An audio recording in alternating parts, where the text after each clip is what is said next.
Hello, हाय, नमस्कार. मी Ashwini, life of Ashwini या YouTube चॅनलमध्ये तुम्हा सगळ्यांचं परत एकदा खूप खूप खूप मनापासून स्वागत करते.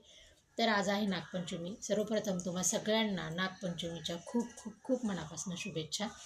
तर नागपंचमी म्हणजे काय, किंवा श्रावणातला हा येणारा पहिला सण आहे. नागपंचमीच्या दिवशी काय असतं, तर नागपंचमीच्या दिवशी कालिया कालिया नावाचा जो नाग आहे त्याच्या स्मरणासाठी पंचमीस केली जाणारी ही नागपूजा असते. म्हणजे याचं सकाळी लवकर उठायचं, की आपली सकाळची जी कामं असतात ती आवरायची आणि त्यानंतर देवपूजा करायची. मग देवपूजामध्ये कोणी नागाची प्रतिमा किंवा मग मातीचा नाग बनवतात, किंवा कोणी वारुळावर जातात.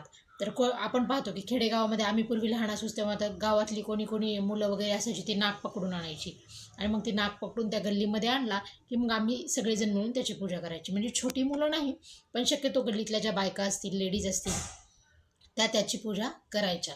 तर मग आपण आता शहराच्या ठिकाणी तर ते शक्य नसतं. मग आपण काय करतो, शहरातल्या बायका काय करतात, की भिंतीवरती नाग काढायचा किंवा रांगोळीचा नाग काढायचा, नागाची एखादी प्रतिमा, एखादी मूर्ती, किंवा मग आपण म्हणजे मातीचा पण नाग बनवतात, काही ठिकाणी क्लेचा पण नाग बनवतात.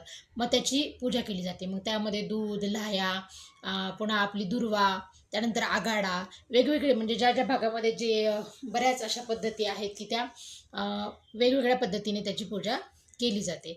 तर मग अशी त्या नागाची पूजा केली जातात आणि नागाची पूजा केल्यानंतर महिला ज्या आहेत त्या एकमेकींना हळदी कुंकू देतात.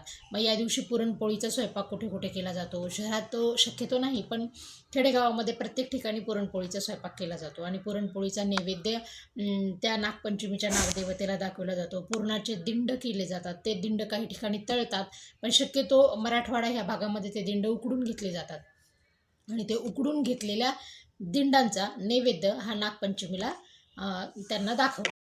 आता नागपंचमीला आम्ही लहान असतानाची एक माझी खूप छान आठवण आहे, ते तुम्हाला सांगायचे आहे. की आम्ही लहान होतो तेव्हा आम्ही आमच्या वडिलांकडे हट्ट करायचो, की आम्हाला झोका बांधूनच पाहिजे, झोका बांधूनच पाहिजे. मग आम्ही जिथे राहत होतो त्या घराच्या पाठीमागे एक लिंबाचं खूप मोठं झाड होतं, कडुलिंबाचं. मग तिथे आम्ही वडिलांकडनं तो झोका बांधून घ्यायचो आणि खूप मोठे मोठे झोके घ्यायचो. आणि तो झोका खेळून झाल्यानंतर माझी जी धाकटी बहीण होती, तिच्या स्वाधीनं तो झोका करायचा आणि मी आणि माझ्या काही मैत्रिणी आम्ही अख्ख्या गावभर फिरायचो झोका खेळत.